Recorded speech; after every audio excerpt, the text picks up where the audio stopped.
Isipin mo ito. Humiga ka sa kama. Pakiramdam mo ay maayos ang lahat. Wala kang iniindang sakit at iniisip mong isa na namang normal na gabi ang lilipas. Pero hindi mo alam iyon na pala ang huli mong gabi. Hindi ito eksena sa isang horror na pelikula at hindi rin ito kwento para takutin ka.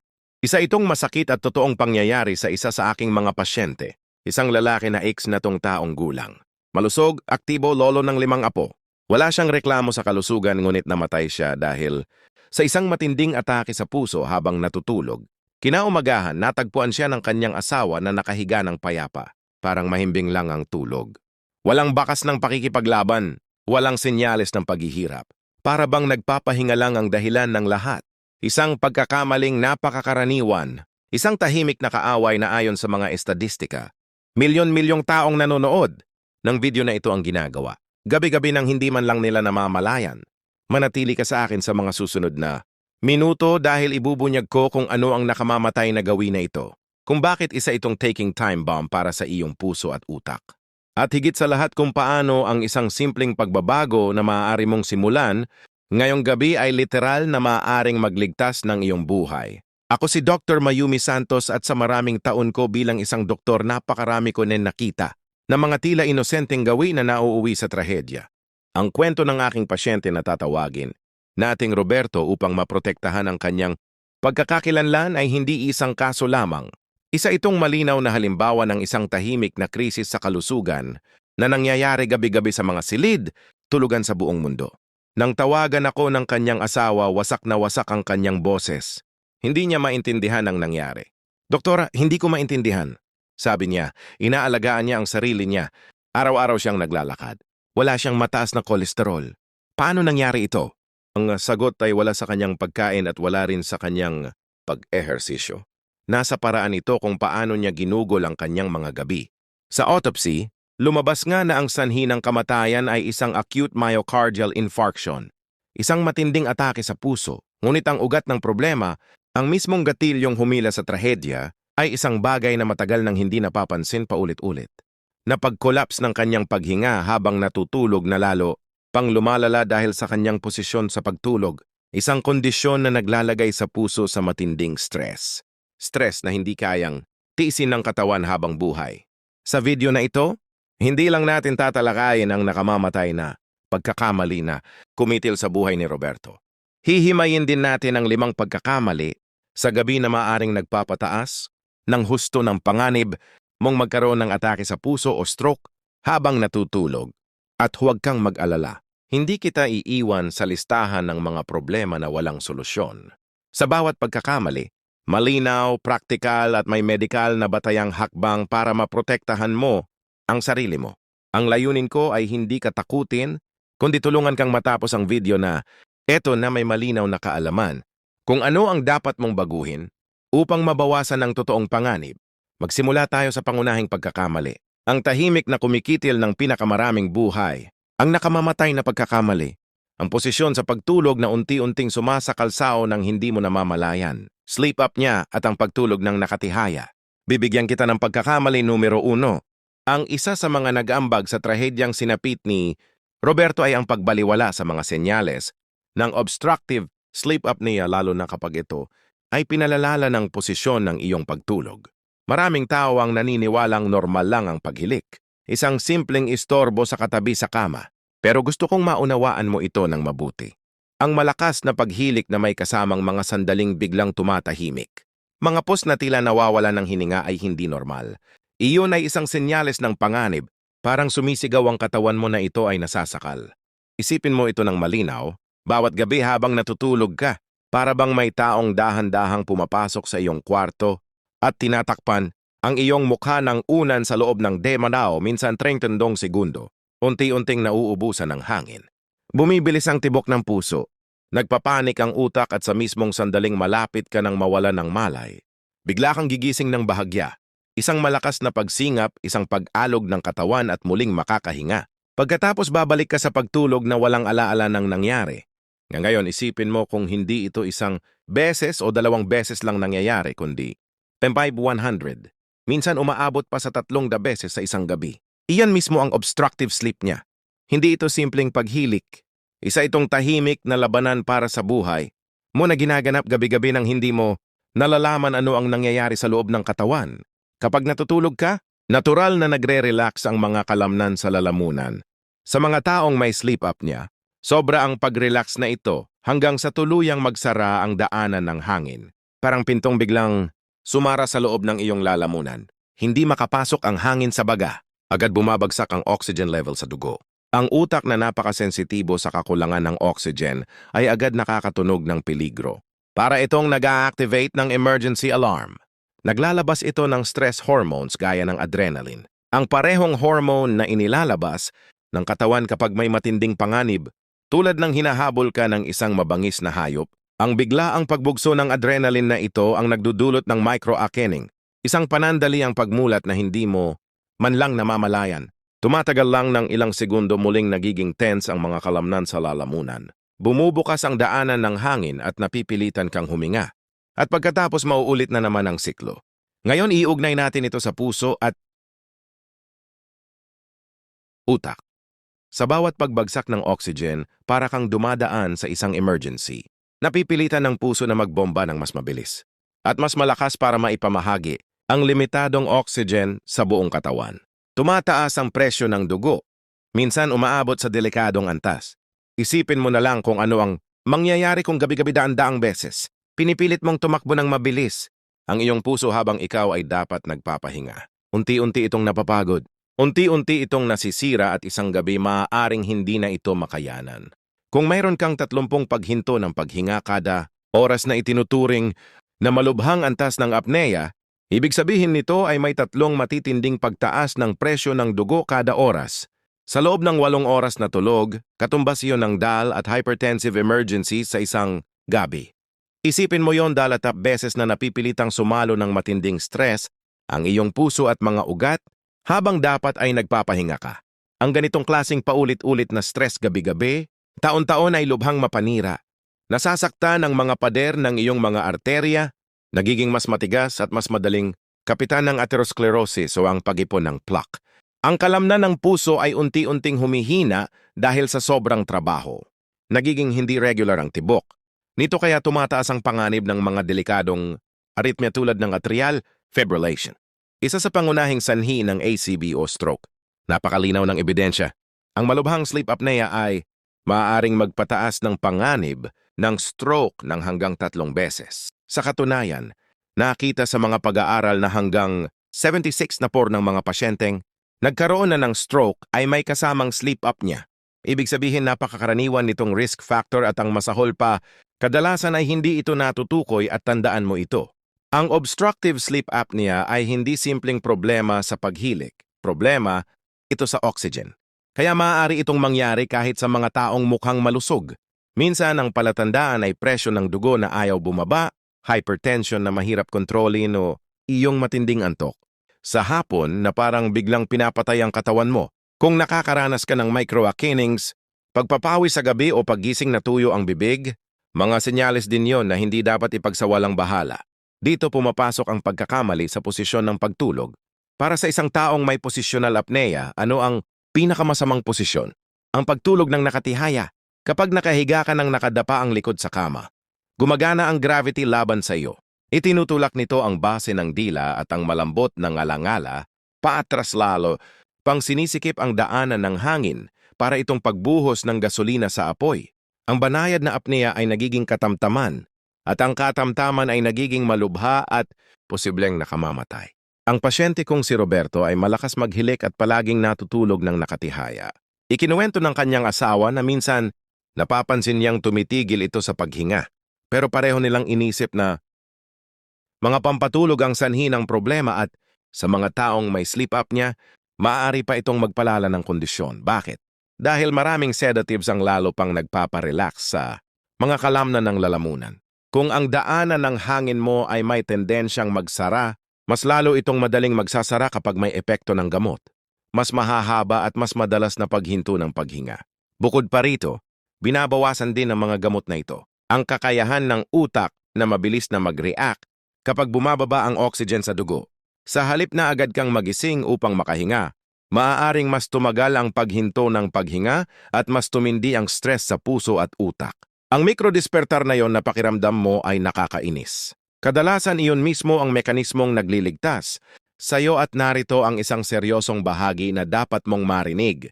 Ang pangmatagalang paggamit ng ilang uri ng pampatulog ay naiugnay sa mas mataas na panganib ng pagkadulas at pagkahulog. Mga bali ng buto, pagkalito at sa paglipas ng panahon paghina ng memorya sa ilang tao. Hindi ko sinasabing hindi na kailanman dapat gumamit nito. Ang sinasabi ko hindi ito iniinom ng basta-basta o ginagawang permanenteng solusyon ng hindi nauunawaan ang pinagmulan ng problema. Ang tamang hakbang ay alamin muna kung bakit ka hindi nakakatulog. Minsan ito ay dahil sa pananakit ng katawan. Minsan dahil sa anxiety. Minsan dahil sa acid reflux at minsan dahil sa obstructive sleep apnea. Kung apnea ang dahilan, ang iyong problema ay hindi kakulangan sa tableta, kundi kakulangan sa hangin. May isa pang mahalagang babala. Huwag na huwag mong pagsasamahin ang pampatulog at alak. Ang kombinasyong ito ay nagpapalalim ng depression ng central nervous system, nagpapalala ng paghinga at nagpapataas ng panganib ng pagkahulog. Kapag bumangon ka sa gabi, kung magigising ka para umihi, ang halo ng alak at pampatulog ay perpektong senaryo para sa isang pagbagsak na maaaring mauwi sa bali. Ang praktikal na solusyon, kung kailangan mo ng gamot, dapat ito ay may reseta ng iyong doktor. May tamang follow-up, nasa pinakamababang epektibong dose at ginagamit, lamang sa kinakailangang panahon. Kasabay nito ayusin mo ang mga bagay na tunay na nakaapekto sa tulog. Regular na oras ng pagtulog. Tamang exposure sa liwanag. Pag-iwas sa caffeine sa gabi, paglimita, mga kalamnan ng lalamunan. Kung ang daanan ng hangin mo ay may tendensyang magsara, mas lalo itong madaling magsasara kapag may epekto ng gamot. Mas mahahaba at mas madalas na paghinto ng paghinga. Bukod pa rito, binabawasan din ng mga gamot na ito ang kakayahan ng utak na mabilis na mag-react kapag bumababa ang oxygen sa dugo. Sa halip na agad kang magising upang makahinga, maaaring mas tumagal ang paghinto ng paghinga at mas tumindi ang stress sa puso at utak. Ang mikrodispertar na yon na pakiramdam mo ay nakakainis. Kadalasan iyon mismo ang mekanismong nagliligtas sa'yo at narito ang isang seryosong bahagi na dapat mong marinig. Ang pangmatagalang pampatulog ay naiugnay sa mas mataas na panganib ng pagkadulas at pagkahulog. Mga bali ng buto, pagkalito at sa paglipas ng panahon paghina ng memorya sa ilang tao. Hindi ko sinasabing hindi na kailanman dapat gumamit nito. Ang sinasabi ko hindi ito iniinom ng basta-basta o ginagawang permanenteng solusyon ng hindi nauunawaan ang pinagmulan ng problema. Ang tamang hakbang ay alamin muna kung bakit ka hindi nakakatulog. Minsan ito ay dahil sa pananakit ng katawan. Minsan dahil sa anxiety. Minsan dahil sa acid reflux at minsan dahil sa obstructive sleep apnea. Kung apnea ang dahilan, ang iyong problema ay hindi kakulangan sa tableta, kundi kakulangan sa hangin. May isa pang mahalagang babala. Huwag na huwag mong pagsasamahin ang pampatulog at alak. Ang kombinasyong ito ay nagpapalalim ng depression ng central nervous system, nagpapalala ng paghinga at nagpapataas ng panganib ng pagkahulog. Kapag bumangon ka sa gabi, kung magigising ka para umihi, ang halo ng alak at pampatulog ay perpektong senaryo para sa isang pagbagsak na maaaring mauwi sa bali. Ang praktikal na solusyon, kung kailangan mo ng gamot, dapat ito ay may reseta ng iyong doktor. May tamang follow-up, nasa pinakamababang epektibong dose at ginagamit, lamang sa kinakailangang panahon. Kasabay nito ayusin mo ang mga bagay na tunay na nakaapekto sa tulog. Regular na oras ng pagtulog. Tamang exposure sa liwanag. Pag-iwas sa caffeine sa gabi, paglimita sa screen time at pagkakaroon ng maayos na bedtime routine. Kung tuloy-tuloy ang insomnia, ang cognitive behavioral therapy para sa insomnia ay isa sa pinaka-epektibo at pinakaligtas na paraan ng paggamot. At kung may hinala ng sleep apnea, unahin mong ayusin ang paghinga. Kapag maayos ang paghinga, saka natin pag-usapan ng mas malalim na tulog. Ngayon dumako tayo sa ikatlong pagkakamali. Ang mainit na silid-tulugan na pinipilit ang iyong puso na magtrabaho sa oras na dapat itong nagpapahinga. Para makatulog ng maayos, kailangang bumaba ang temperatura ng katawan. Bahagi ito ng natural na programa ng ating katawan tuwing gabi. Kapag mainit ang kwarto, napipilitan ang katawan na makipaglaban para lumamig. At kapag lumalaban ang katawan, nagtatrabaho ang puso. Kaya sa mga gabing mainit, mas madalas kang nagigising, pinagpapawisan at pakiramdam mo ay balisa. Kinabukasan, pagod ka. Ang init ay nagpapapira-piraso ng tulog. Inaalis ka sa mahimbing na yugto at iniiwan ka sa mababaw na tulog. Maari rin itong palalay ng paghilik at apnea dahil nagdudulot ito ng congestion. At nagpapahirap sa paghinga. May ilan na iniisip na normal lang tiisin ng init pero hindi ganon ang karanasan ng puso.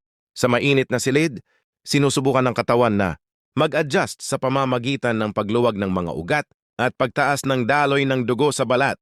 Dahil dito, maaaring bumilis ang pulso kung meron ka pang apnea o hypertension, naiipon ang gabing-gabing dagdag na stress na ito. Hindi lang ito usapin ng discomfort. Ang tulog ay nagpapanatiling aktibo ang stress, hormones.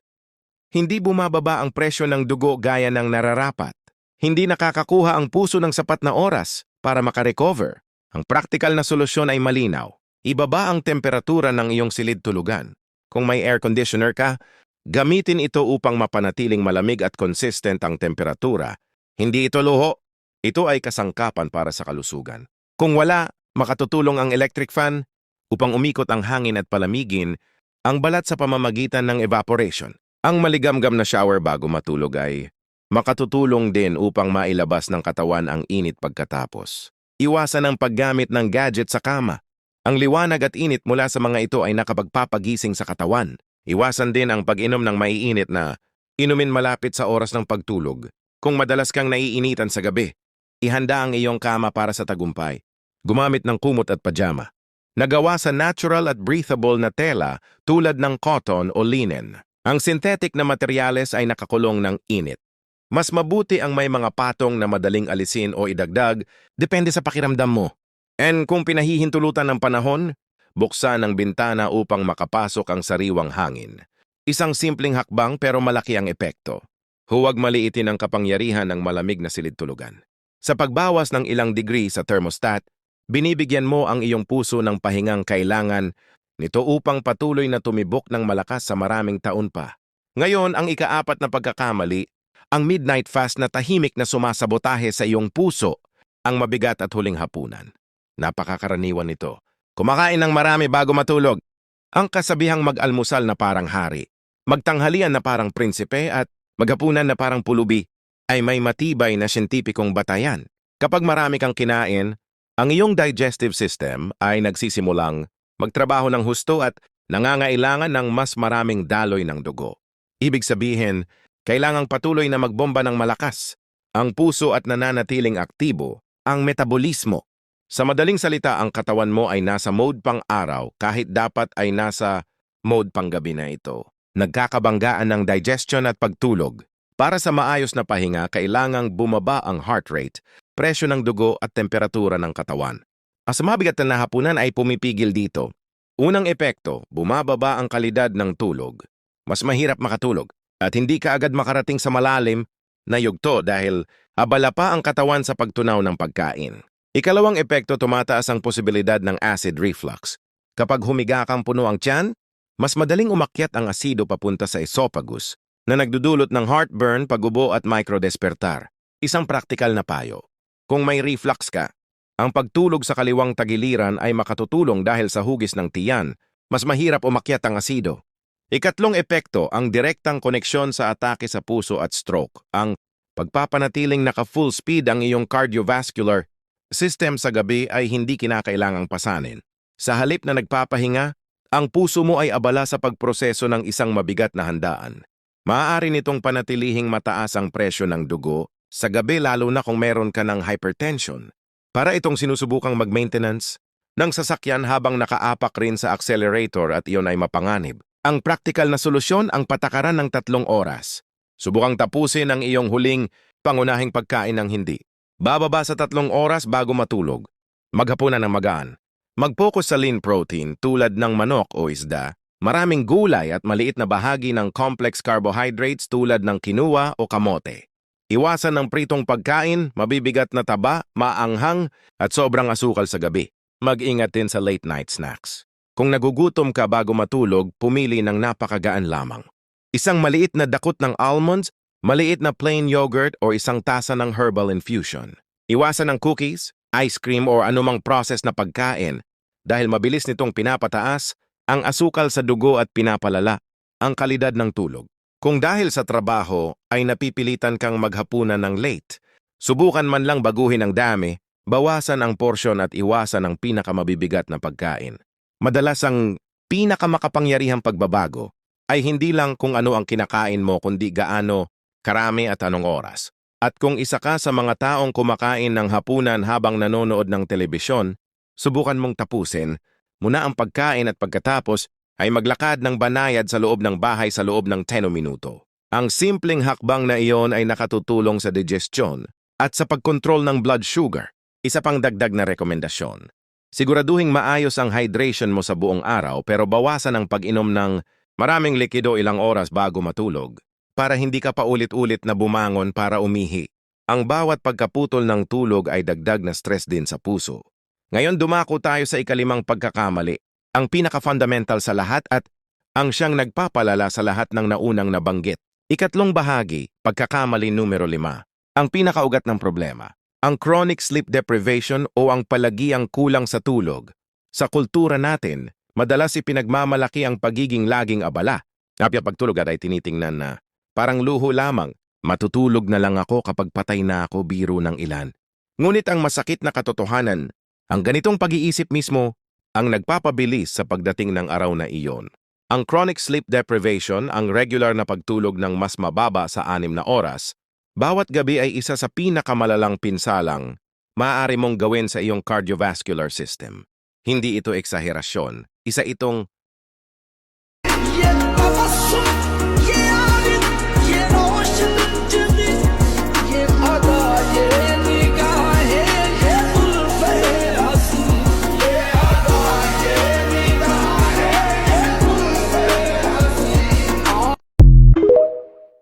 mabagal na paraan ng pagsira sa sarili. Malinaw at nakakagulat ang ebidensyang siyentipiko, isang pagsusuri ng maraming pag-aaral na inilathala sa European Heart Journal. Ang nagpakita na ang pagtulog ng mas mababa sa 6 na oras, bawat gabi ay nagpapataas ng panganib na magkaroon o mamatay dahil sa sakit sa puso ng 48%. Halos 50% pag-isipan mo yon. Kung may ibang aktibidad na magpapataas ng panganib, ng kamatayan mo ng halos 50% poro, tiyak na gagawin mo ang lahat para iwasan ito. Ngunit milyon-milyong tawang kusang inilalagay ang sarili nila sa ganitong panganib gabi-gabi. At narito ang bagay na bihirang pag-isipan ng marami. Ang utang sa tulog ay hindi nababayaran sa pamamagitan ng pagtulog ng lawang oras tuwing linggo. Ng katawan ay nangangailangan ng consistency. Ang iyong internal clock ay ina-adjust ng liwanag sa umaga at ng regular na schedule. Kung gusto mo ng simpleng intervention, lumabas ka sa natural na liwanag sa umaga kahit minuto lamang. Ang liwanag na iyon ay malakas na biological signal para mas maayos na dumating ang antok sa gabi. Hindi lang haba ng tulog ang mahalaga. Ang pagiging irregular, ang pagtulog at paggising sa iba't ibang oras araw-araw ay mapanganib din. Gustong-gusto ng puso at utakularidad. Ano ang nangyayari sa katawan mo kapag ninanakawan mo ito ng oras sa pagtulog? Hypertension. Sa normal na pagtulog, bumababa ang presyo ng dugo. Kapag kulang sa tulog, hindi nangyayari ang mahalagang pagbaba na ito kaya nananatiling mataas ang presyo ng mas matagal. Chronic inflammation. Ang kakulangan sa tulog ay nagpapataas ng inflammatory markers. Ang inflammation ay isa sa mga pangunahing salik sa pagbuo ng pelteria, insulin resistance.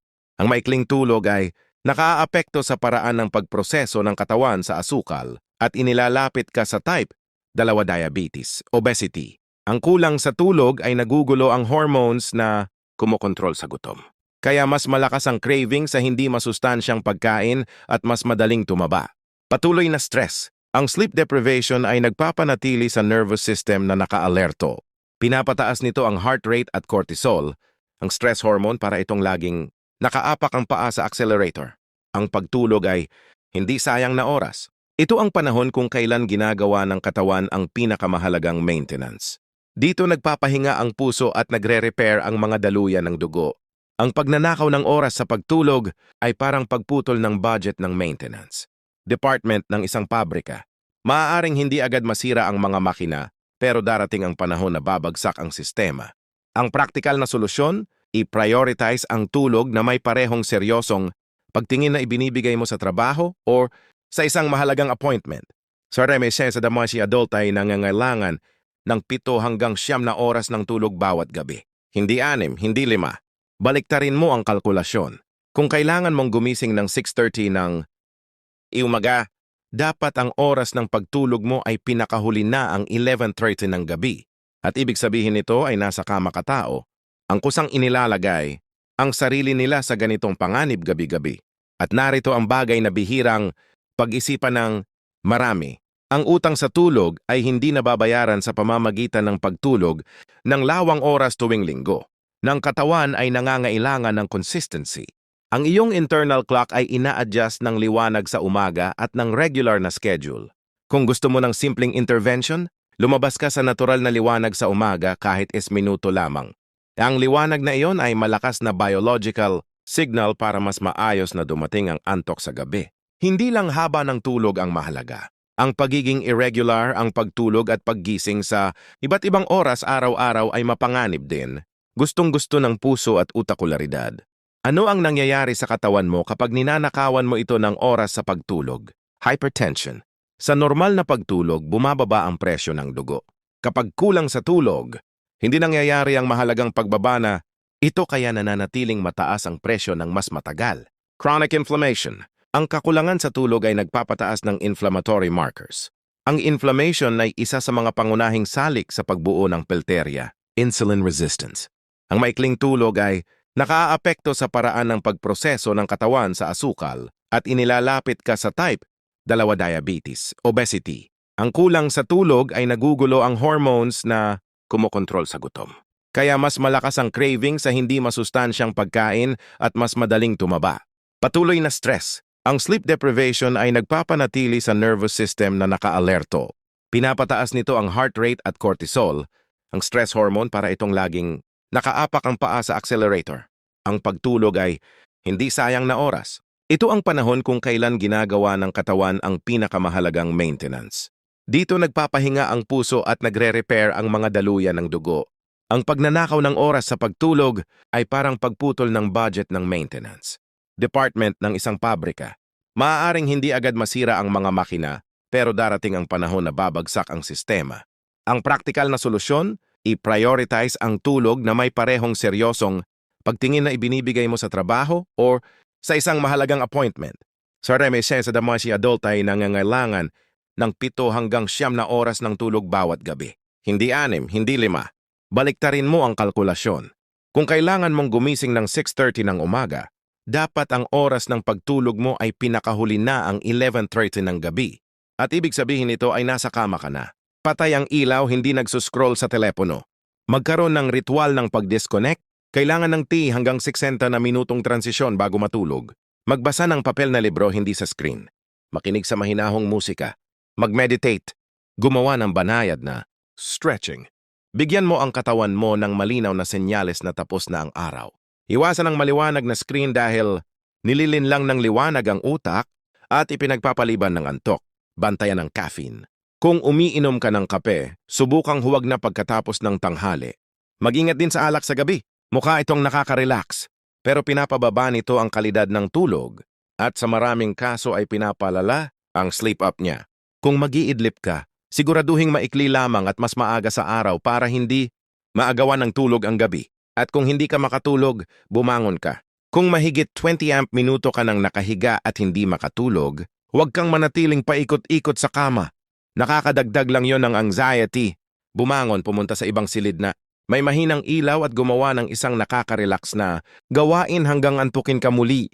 Sa kabuuan, natuklasan natin ngayon ang 5 tahimik na kaaway na nag-aabang sa dilim ng ating mga silid tulugan. Ang obstructive sleep apnea na pinalalala ng pagtulog ng nakatihaya, isang tahimik na pagsakal na naglalagay sa puso sa matinding stress.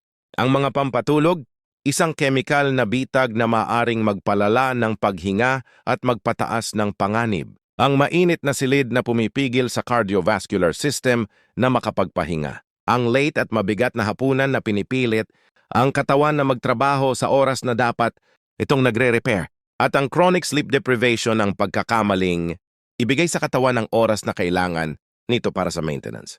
Ang kwento ni Roberto ay isang trahedya, ngunit ang hangarin ko ay magsilbi itong wake-up call. Isang paalala na ang mga gawi sa gabi, kahit tila maliit at walang halaga, ay maaaring magdala ng seryosong kahihinatnan. Ngunit hindi ito mensahe ng takot. Ito ay mensahe ng empowerment. Ngayon ay may kaalaman ka na. Alam mo na kung nasaan ang mga patibong at higit sa lahat alam mo na kung paano iwasan ang mga ito. Alam mo na dapat mong subukang matulog ng nakatagilid. Maging maingat sa paggamit ng pampatulog. Panatilihing malamig ang silid. Maghapunan ng magaan at protektahan ang iyong 7 o 8 oras ng tulog na parabang nakasalalay dito, ang iyong buhay. Dahil sa maraming paraan, nga hindi mo kailangang baguhin ang lahat ng sabay-sabay pumili ng isa. Simulan mo ngayong gabi. Maaaring paglalagay lang ng unan sa likod. Maaaring pagbaba ng temperatura ng ilang degree o pagpatay ng screen 1 oras bago matulog. Bawat maliit na hakbang ay tagumpay para sa iyong kalusugan. Huwag maliitin ang kapangyarihan ng isang maayos na tulog sa gabi. Ito ang pundasyon ng isang mahabang, malusog at masiglang buhay. Maraming salamat sa pagsama sa akin. Kung nakatulong sa'yo ang video na ito, may 2 akong pakiusap. Una, ibahagi mo ito. Ipadala sa iyong mga magulang, kaibigan o kapamilya. Isang simpleng share lang ay maaaring magsimula ng usapan na makapagliligtas ng buhay. Pangalawa, panoorin ang susunod na inirerekomendang video dahil